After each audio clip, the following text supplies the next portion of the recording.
जय हिंद दोस्तों, अगर आप एक पेंशनर हैं और अगर आप रिटायर हो चुके हो तो सबसे पहले तो आपको कांग्रेचुलेशंस कि पूरी लाइफ आपने देश के लिए कंट्रीब्यूट किया है, सेवा की है। लेकिन अनफॉर्चुनेटली अब भी अगर आपको कोई पेंशन की इनकम आती है तो उसके ऊपर भी आपको टैक्स देना पड़ेगा। दोस्तों, कब और कितनी इनकम के बाद में आपको आईटीआर भरनी है और कितनी इनकम के बाद में आपको टैक्स देना पड़ेगा अगर आप एक पेंशनर है और पेंशन की इनकम प्राप्त करते हैं या इसके अलावा किसी भी तरह की और इनकम प्राप्त करते हैं। फाइनेंशियल ईयर 25-26, असेसमेंट ईयर 26-27 के जो लेटेस्ट रूल हैं हम जानने वाले हैं। अगर आपको ये वीडियो अच्छी लगे तो लाइक करके, शेयर करके और अभी तक हमें सब्सक्राइब नहीं किया है तो सब्सक्राइब करके भी हमारा हौसला बढ़ा दें। तो देर ना करते हुए एक पेंशनर को फाइनेंशियल ईयर 25-26, असेसमेंट ईयर 26-27 के लिए कितनी इनकम होने के बाद आईटीआर भरनी है और कब टैक्स देना है जान लेते हैं। तो दोस्तों, आप भी अगर सीनियर सिटीजन हैं, आपके घर में, अड़ोस में, पड़ोस में कोई भी सीनियर सिटीजन है तो क्या उनको पेंशन पर भी टैक्स देना पड़ेगा? जी हाँ, बिल्कुल देना पड़ेगा। मैं भारत सरकार से एक ये रिक्वेस्ट करना चाहूँगा कि पूरी लाइफ इन सीनियर सिटीजन्स ने, इन पेंशनर ने देश के लिए काम किया है तो इनके लिए या तो इनकम टैक्स माफ़ होना चाहिए या इनके लिए इनकम टैक्स कुछ ना कुछ कम होना चाहिए। अगर आप भी इस बात से सहमत हैं तो प्लीज़ कमेंट करके एक बार हमारा ये जो मैसेज है भारत सरकार तक पहुंचाने की कृपया करें। आप सब लोगों को पता होगा एक व्यक्ति 5 तरह से इनकम कमा सकता है। सैलरी की इनकम या पेंशन की इनकम एक ही हेड में आती है। तो आप ये कंफ्यूज मत होइएगा कि मुझे पेंशन आती है, सैलरी नहीं आती है, ये एक ही मानी जाती है। हाउस प्रॉपर्टी, किसी भी मकान दुकान से कोई किराया आता है।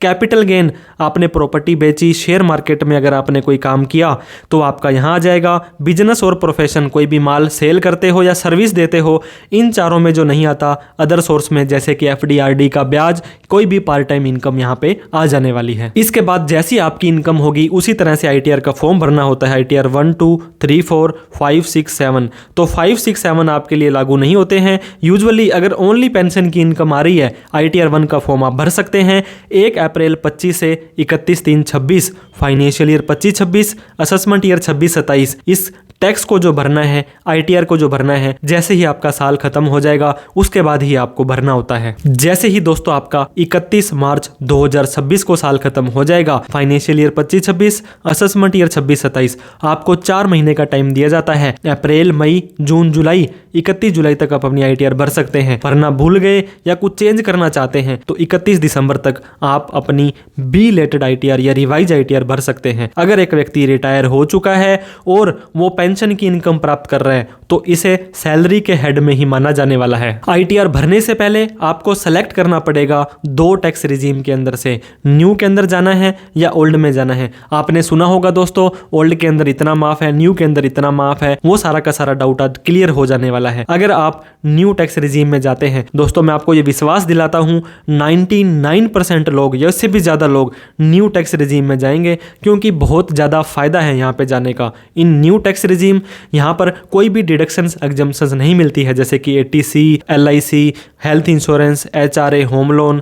और एक रिटायर व्यक्ति के पास ये सब होता भी नहीं है। लेकिन यहाँ पे जो टैक्स के जो रेट्स हैं वो काफी कम है और जो रिबेट मिलेगी वो काफी हाई मिलने वाली है। सबसे पहले तो आप सुन लीजिए दोस्तों, न्यू टैक्स रिजीम में कोई भी व्यक्ति जाता है तो 4 लाख रुपए तक उसको कोई टैक्स नहीं देना होता। नहीं सर, हमने तो 12 लाख रुपए तक टैक्स फ्री सुना है। वो भी डाउट क्लियर कर देते हैं। 4 लाख से 8 लाख पर आपका टैक्स बनेगा 5% के हिसाब से 20,000 रुपए और 8 लाख से 12 लाख पर यह बनेगा 60,000 रुपए। 40,000 रुपए ये बन जाएगा, टोटल आपका 60,000 हो जाएगा। जैसे जैसे इनकम बढ़ती जाएगी आपका टैक्स भी बढ़ता जाएगा। लेकिन जितना भी टैक्स बनेगा 4% उस पर एक्स्ट्रा आपको हेल्थ एंड एजुकेशन सेस और देना है। तो दोस्तों, अगर आपकी 12 लाख रुपए तक की इनकम आती है तो आपका टैक्स कितना बन जाएगा? 60,000 रुपए का। लेकिन इनकम टैक्स का सेक्शन 87A बोलता है ऐसा कोई भी व्यक्ति जिसकी इनकम 12 लाख रुपए तक है उसको हम 60,000 रुपए तक का टैक्स माफ कर देंगे। मतलब उसका टैक्स तो 0 ही हो गया।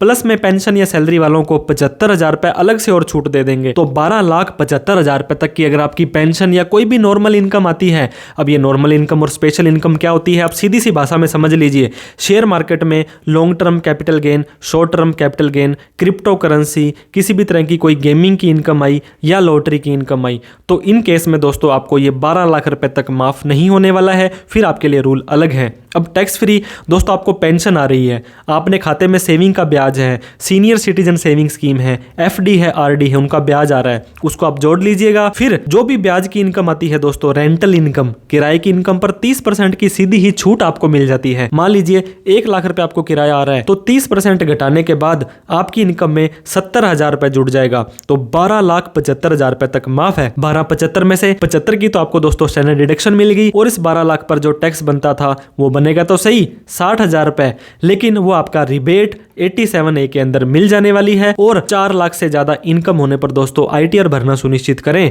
चाहे 4,01,000 ही आपकी इनकम है, आईटीआर जरूर भरें, चाहे टैक्स आपका 12,75,000 रुपए तक जीरो बनता है। ये मैंने आपको बता दिया। बेसिक एग्जम्पशन लिमिट, आईटीआर भरने की लिमिट है। यहाँ पे कोई उम्र की बंदिश नहीं है, चाहे आप 60 साल से कम है, 80 साल से ज्यादा है, 4 लाख से ज्यादा इनकम होने पर आपको आईटीआर भरनी जरूरी है। अब दोस्तों न्यू टैक्स रिजीम के अंदर 12,75,000 रुपए तक की आपकी टैक्स फ्री है, अगर आपकी कोई भी स्पेशल रेट की इनकम नहीं है। मैंने आपको बता दिया, शेयर मार्केट, लॉटरी, क्रिप्टो सारी की सारी नॉर्मल इनकम है। अगर आपको कोई रेंट की इनकम आती है, आपको पेंशन आती है, आपको बिजनेस आता है, आपको इंटरेस्ट की इनकम आती है, ये सारी की सारी टैक्स फ्री है। अब मान लीजिए दोस्तों पेंशन इनकम आती है 11,30,000 रुपए और रेंट आता है 1 लाख रुपए का, और दोस्तों एफडी का ब्याज, सेविंग का ब्याज आया है आपको 7,75,000 रुपए, ये मिल गया। तो इन अभी सारी इनकम को जोड़ेंगे, पेंशन को, रेंट को और आपकी इंटरेस्ट वगैरह को, तो 13,05,000 रुपए तक इनकम आ गई। इस पर भी आपका टैक्स जीरो बनेगा। सर आप तो 12 लाख बोल रहे थे। ये देखिए एग्जांपल दोस्तों, इस 11,30,000 की पेंशन में से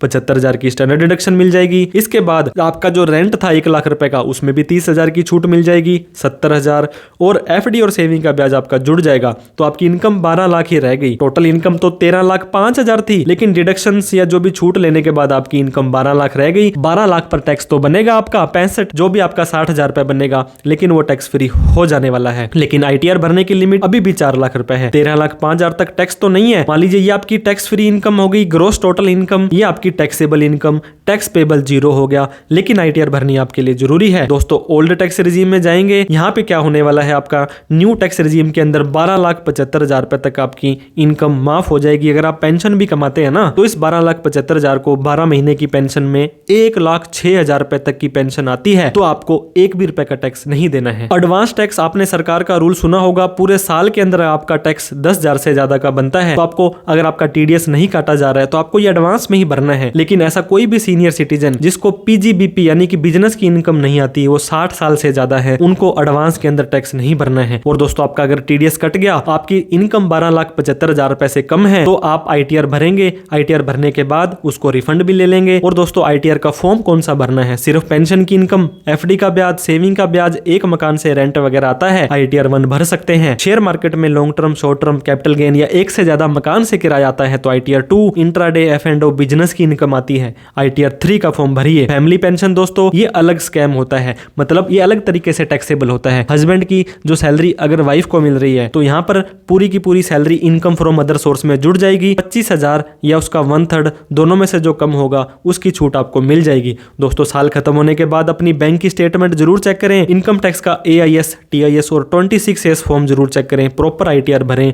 आपके पास अपना पर्सनल CA होना चाहिए। ऐसा केस नहीं है तो मैं आपका छोटा भाई, आप हमें कभी भी कॉल, मैसेज, व्हाट्सएप कर सकते हैं। प्रॉपर ट्रांजैक्शंस के रिकॉर्ड रखिए। वीडियो अच्छी लगी हो तो लाइक करें। अभी तक हमें सब्सक्राइब नहीं किया तो प्लीज सब्सक्राइब करके हमारा हौसला बढ़ा दें, और इस वीडियो को उन सभी लोगों में शेयर जरूर करें जो खुद, जिनके घर में अड़ोस में पड़ोस में सीनियर सिटीजन है। और दोस्तों कोई डाउट, क्वेरी, क्वेश्चन हो तो कमेंट करके हमसे पूछ सकते हैं। अब मुझे जाते जाते बताइए, एक व्यक्ति जिसकी 6 लाख रुपए की पेंशन की इनकम है और वो ओल्ड टैक्स रिजीम में जाता है, तो क्या उसको टैक्स देना पड़ेगा या नहीं देना पड़ेगा? और वीडियो देखने के लिए बहुत बहुत धन्यवाद। Thank you so much. जय हिंद, जय भारत।